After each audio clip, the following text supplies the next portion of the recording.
Hello everybody, in today's video I'm going to show you how to log out of Proton Mail on PC. Proton Mail is a secure encrypted email service.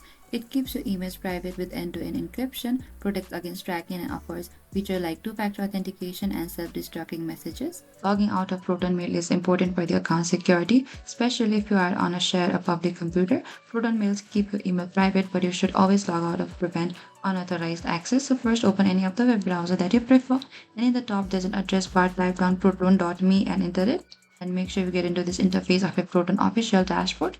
In the top right corner we can find to the sign in over here. Select the sign in, and under this you can select any of the sign in that you prefer. As I'm going to go to this mail over here, and in order to log out, in the top right corner we can find to this icon here of your profile and select to the sign out. And this is it. This is how you can sign out of the Proton Mail. Thank you for watching this video. I hope I could help you. If you have any queries or confusion, please comment down and we will reach out to you very soon.